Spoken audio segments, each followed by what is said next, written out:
Hey there, it's EnderVerse. Today we are looking into 14 different boss fight mods that will give you a tough time regardless of your equipment. I also focused on good quality mods with decent animations and impressive models. Now without any further ado, let's dive into the video.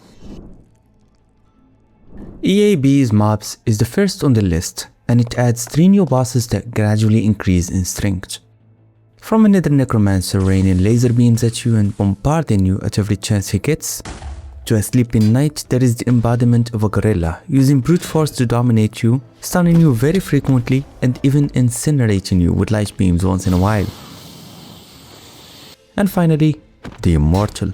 A monster that is basically the previous 2 bosses combined. He's generous with his punches, but will also use magic when you are not near him or when he would like to teleport, making this guy truly immortal. EEEAB's mobs is one of the few boss fight options where the bosses are very progressive and use a variety of attacks. On average, they will use anywhere from 5 up to 10 different attacks throughout the fight. However, I have to slap you boys with the cold water. The Immortal in particular is still being developed. Currently, the author has a truckload of lore tied to said boss. The only thing missing right now is a dedicated structure, I suppose. Next up we have the Fathomless, a mod all about cultism and horror. Though the mod scene may give out the conventional jump scare or the Weller concept, it has some pretty awesome enemies to fight and 3 new bosses to endure.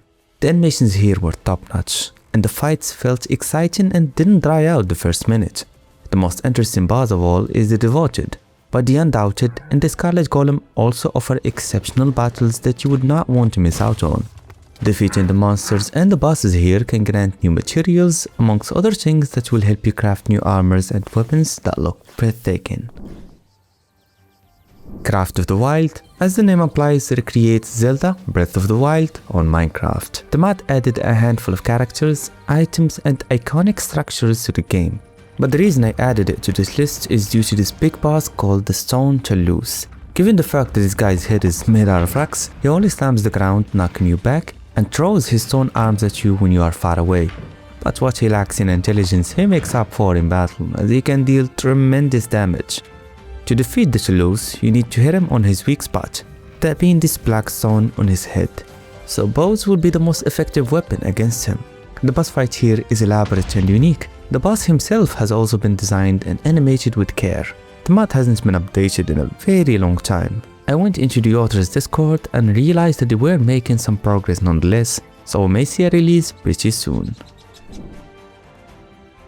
Mind Sails is also a mod that has taken inspiration from a different game. This mod, however, is far larger, adding different new dimensions with a truckload of features, from different new biomes with aesthetic atmospheres, to monsters with unique quirks, and dungeons with all sorts of challenges and surprises.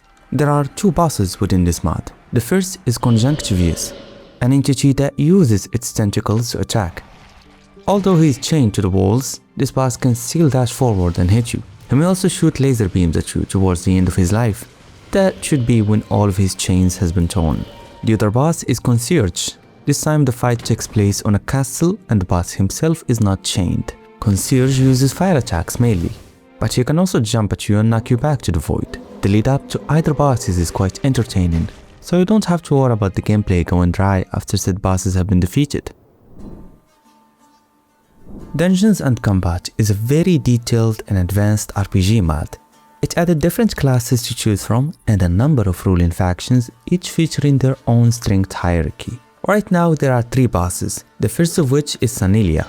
This is an angel boss that can be found on a huge pantheon over at the desert. Sanilia fights with 2 swords. Her attacks are fast and she occasionally uses magic. Once defeated, you can get her swords and an artifact that gives you haste. Next is Kameth, an ancient knight that resides on these ruins. Once you activate the altar, he will jump out and begin the fight right away. He's a fierce warrior and he can enhance his sword with magic, making it more lethal. Killing him will grant you steel ingots that can be used for a host of things. And finally, the High Priest. He can be found on this cathedral over at the Nether. This guy is tough. You will be blinded throughout the fight and given 2 lethal effects that constantly drain your health. On top of that, the High Priest will keep his distance and summon lots of cultists and monsters to kill you. Once defeated, The High Priest drops his hood, as well as other magical artifacts and raw materials. My only suggestion to the author in regards to the bosses is to give them more attacking patterns. Lots of these guys have plenty of potential, so I guess the author won't have trouble brainstorming new attacks. Bosses Rise is perhaps the most exciting option on the list. It added 4 new bosses, each with their own cutscenes and massive buildings sometimes. My favorite bosses here are the Underworld Knight and the Infernal Dragon. The Knight is a combination of swift and strong. He will dash forward, attempting to stab you with his swords, along with a host of different attacks involving air slashes, slamming the ground, and executing a series of consecutive attacks. The Infernal Dragon, on the other hand, can be more troublesome and just as exciting to fight. His attacks, as you may have guessed, involve fire breathing.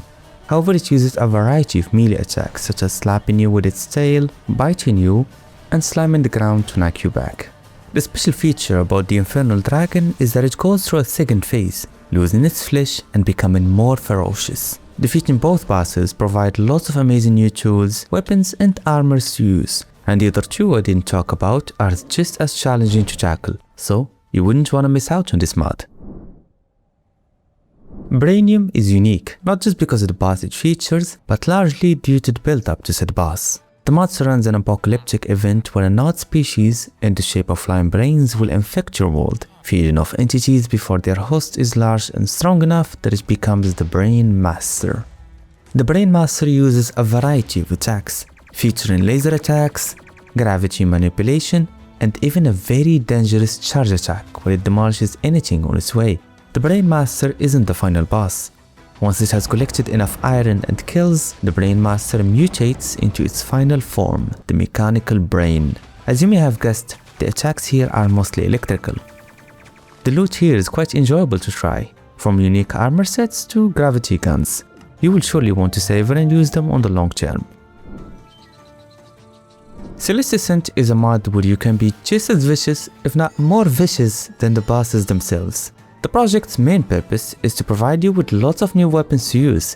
These weapons have many abilities and they even feature new animations and devastating magical attacks. The main boss of the mod is Veilguard. He can manipulate gravity, dragging you towards him before delivering a fatal blow. There is also the Traverser, a monster that isn't so strong, but it can be just as troublesome as he's quite fast and will maneuver and dodge your attacks pretty easily. In terms of where to find and how to summon the boss, I really couldn't tell you. There is no wiki, no YouTube videos, or even a Reddit post talking about him. So my guess is that the Veilguard is still work in progress and has not yet been implemented into the game. Dungeons Now Looting is an ever-evolving project with 2 dungeons housing 2 bosses. Actually 3 bosses, but the other 2 fight together, so we will count them as 1. The fights against the bosses were exciting not just because of the monsters themselves, but their dungeons. They are ever expanding with lots of traps, hallways, and minions that can prove just as dangerous. The bosses here feature a variety of attacks, and arenas are designed in favor of their success. Horus and Porus, for instance, will have an arena that is surrounded with laser barriers to keep you from fleeing the battle. And the Chaos Spawner will have a moat with sharp spikes at the bottom, making it quite dangerous to approach him. The author has also done a terrific job when it came to methods of defeating said bosses. The Chaos Spawner, for example, is invincible up until you mine those diamond corners and deactivate his shield. Though bear in mind, he won't fold his arms waiting for you to kill him, and the shield will regenerate. Horus, on the other hand, feature a similar method of weakening, as he is too near invincible up until you peel off his shell with a pickaxe, and again, trying to survive while doing it.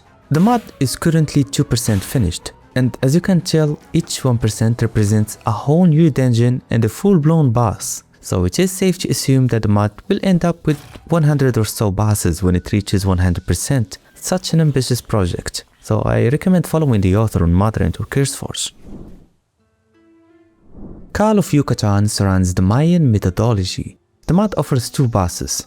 The first is Apoch, a boss located at the Deadly Crypt. He is a dangerous lord that uses one main attack, which is a ground slam that deals fatal damage to surrounding entities. If you hear this ringtone, make sure to run away as quickly as possible. This lord can also summon some of his minions. They are not too strong, but they can come in great numbers, so they could pin you in place for the lord to strike you dead.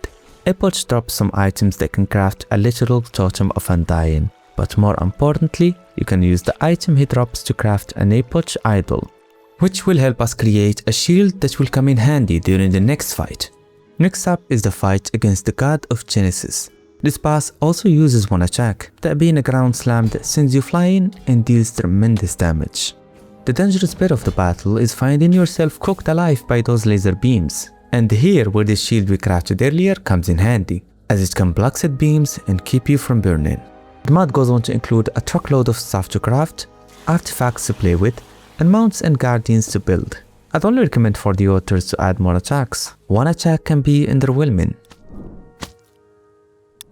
Next up we have Terra Entity, a mod introducing 4 new bosses inspired by the game Terraria. The designs of these bosses were exceptional. The authors outdone themselves in terms of the texturing and the modeling. Even the health bars are designed with care. In regards to the attacking styles, they are every bit as exciting. Bosses like the Eater of Walls dig deep into the dirt, as well as split into more worms as you kill one of its segments. The King Slime on the other hand teleports, leaving its crown behind and summoning many different blue slimes to assist him. Upon victory you can get plenty of new items and weapons, things like summoning devices, whips, boomerangs, and more. Terra Entity is very tough. What I have mentioned is just the tip of the iceberg. There is plenty more to discover. Install it and see for yourself, my friend. To summon the Pale Monarch, you need to use this Monarch idol that can be purchased from villages. So this mod is well integrated into the base game.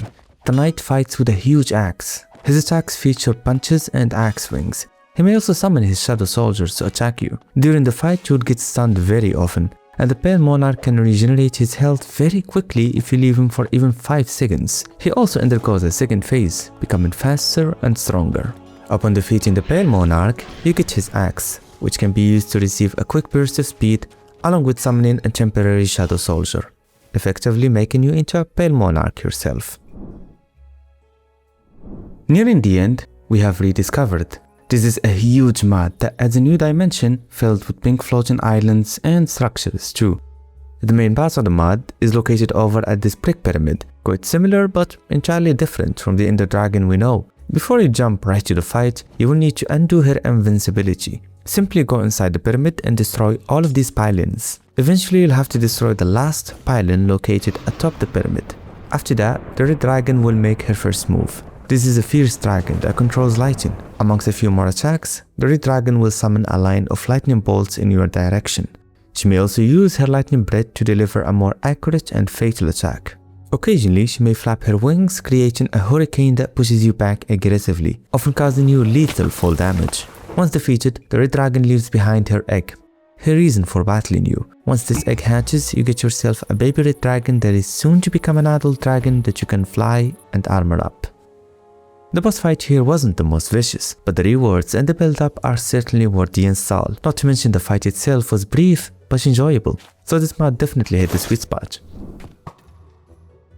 And finally, we have Formidulus, a mod all about cultism, much like our second mod on the list. The idea of the mod is for you to discover this cave filled with cultists worshipping a deer head.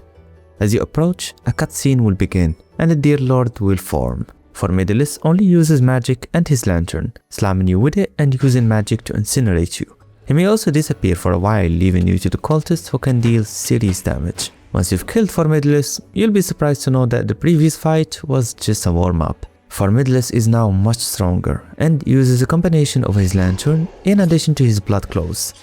He also receives less damage and is quite faster. Once defeated, the deer drops his head and new materials used for creating his lantern and a new shield called the Bulwark. The fun part is that the most valuable loot drops from his cultists, that being this blood dagger which restores your health upon slashing enemies. Thanks for watching, and yes, as the title suggests, I've already released 3 episodes for you to enjoy, my friend, so don't miss them out. Like and subscribe if you enjoy my content. Now I'll see ya on the next one.